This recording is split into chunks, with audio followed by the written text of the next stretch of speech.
ख्वाब देखना बुरा नहीं, लेकिन हर ख्वाब हकीकत बनने लायक नहीं होता। औरत की इज्जत, उसका ईमान और उसकी पहचान कुछ ऐसी चीजें हैं जिन्हें दुनिया की कोई दौलत नहीं खरीद सकती।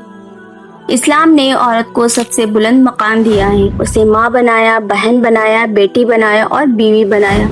लेकिन अफसोस, आज बहुत सी औरतें अपने कुछ ऐसे ख्वाब बुनती हैं जो उनके लिए फितना और गुमराही का जरिया बन जाते हैं। आइए जानते हैं 4 ख्वाबों की ख्वाहिशें जो औरत को कभी नहीं करनी चाहिए। नंबर 1, दुनियावी शोहरत और हुस्न के पीछे भागना। आजकल औरतें चाहती हैं कि लोग उन्हें सिर्फ उनके हुस्न, मेकअप और शोहरत से पहचानें, लेकिन याद रखिए, रसूलुल्लाह सल्लल्लाहु अलैहि वसल्लम ने फरमाया, दुनिया मोमिन के लिए कैद खाना है और काफिर के लिए जन्नत है।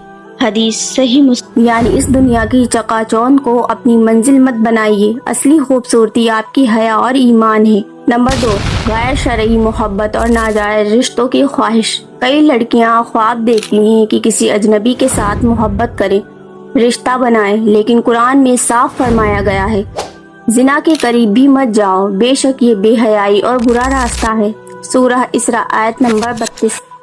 औरत की असली इज्जत उसकी पाक दामनी और वफादारी है, ना कि नाजायज रिश्ते। नंबर 3, दूसरों जैसी दौलत और जिंदगी की तमन्ना। कुछ औरतें हमेशा सोचती हैं, काश मेरी जिंदगी भी अमीर औरतों जैसी होती, काश मेरे पास भी वही जेवर, वही कार और वही घर होता। लेकिन रसूलुल्लाह सल्लल्लाहु अलैहि वसल्लम ने फरमाया, असली दौलतमंदी दिल की दौलत है। सही बुखारी। यानी कनाअत, रजामंदी और शुक्र ही औरत की असली खूबसूरती है।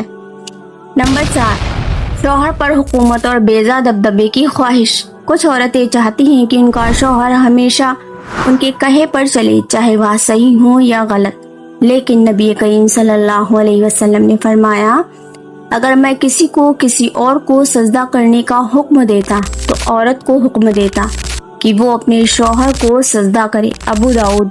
इसका मतलब शौहर का हुकूक अदा करना और इज्जत देना औरत का फर्ज है, हुकूमत जमाना नहीं। असली ख्वाब वो है जो आपको जन्नत की तरफ ले जाए, जो आपके ईमान को मजबूत करे, जो आपके शौहर, बच्चों और घर को राहत दे। दुनिया की झूठी ख्वाहिशें आपके दिल को सुकून नहीं देंगी। असली सुकून अल्लाह की रजामंदी है। ऐ अल्लाह, हमें ऐसी तमन्नाओं और ख्वाबों से बचा जो हमें गुमराही की तरफ ले जाए, और हमें वो हिम्मत और हिदायत अता फरमा जिससे हम जन्नत के लायक बन सके। आमीन।